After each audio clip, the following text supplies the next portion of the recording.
that. I was hoping Then wow, don't get crazy.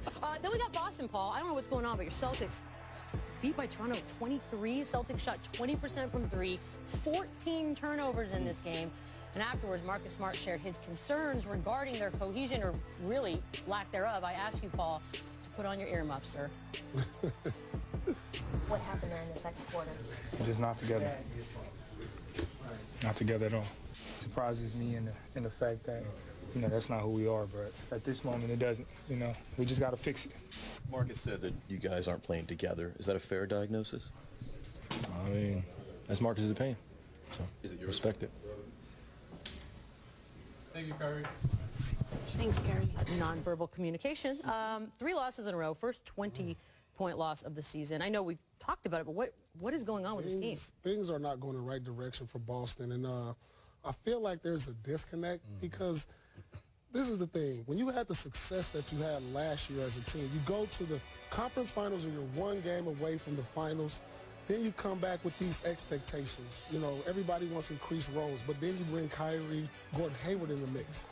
Those roles aren't there anymore, so everybody has to find their place. And at this point in the season, it just seems like nobody is buying into their role night in, night out on a consistent basis. Kyrie is the guy of this team. Yes, you have to implement him to what you did last year, but they're not doing that. They're not sharing, and it doesn't look good because the inconsistency is just all over the place. And I'm worried about this team. I don't know. It's tough when it's this late in the season to get it together. Right. I think what Marcus said is right on. They're not playing together. They're not connected. There's no doubt about that. You and I both know it's a different beast when you're being the hunted. When you are the best team in the East, when you're the best team in the West, and you kind of snuck up on people last year, they don't look at you the same going into this year. Everybody's looking to play their best game against you. So when you have to face that every single night, you have to come with a different mentality every single night. Yeah. And this team hasn't done that on a consistent basis. We know when you look down the line on their talent, they're one of the most talented teams in the league. They go to the Eastern Conference Finals without Kyrie, without Gordon Hayward. So when those two guys come back, they can't come back like they used to be. They got to kind of fit into what the guys were able to do last year. So you don't ask Terry Rozier, you don't ask Jaylen Brown, you don't ask Jason Tatum to take a step back. You tell those guys, keep doing what you do, and we'll fit back in. And I think that's the disconnect that they're having right now. Well, not a lot of time to figure things out, obviously. Celtics back in action. They're actually hosting the Portland Trail Blazers, and it is in Boston where we find the great Doris Burke. Doris, what does this team do right now to get through the slump? Well, I want to follow up on something Paul said, and I so appreciated this when I covered Paul with the Celtics. One, he took seriously his role as captain of the Celtics, which meant he had a responsibility to answer questions, regardless of what frustrations might have been manifesting in any way, shape, or form. There is shared responsibility here across the Celtics, but I'm going to put a lot on the 26-year-old Kyrie Irving because inevitably, Michelle, your best player, his actions between the lines and outside the lines, set an incredible tone and tenor and atmosphere around the team. They have enough talent. Your guys just said it. They have enough talent to turn this around.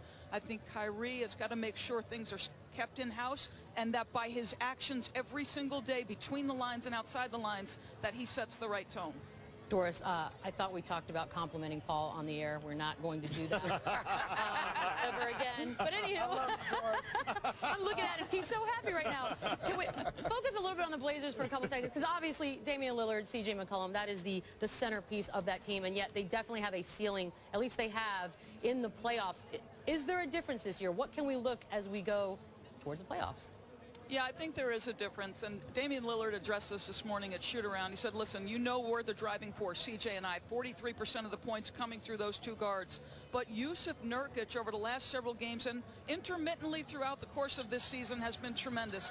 He is not the spacing big man that we see in today's NBA, but he takes advantage of his skills at the elbow as a facilitator. He has got incredible touch in tight windows, and then he doesn't pretend who he is on the offensive end. He's going to play a little bit of bully ball. He's going to go through your chest, and his production over the last several games and in certain matchups has been tremendous. I think the additions of Hood and Cantor elevate the second unit. I think it's going to take everybody for Portland to advance beyond the first round, and I think they are shaped by that first round sweep. I'm anxious to see this team in the playoffs, Michelle. Doris, as always, appreciate you. Have fun. Thanks. That was the only nice part of today. Dame loves to play against Kyrie. Right now, he's got a 5-3 edge, and we get to see round 9, top of the hour. Hey, it didn't hate. Coming up, we dig even more into the Lakers' struggles. LeBron's led a lot of teams to the playoffs, but none like this. Byron knows someone LeBron can talk to. I promised you there'd be more.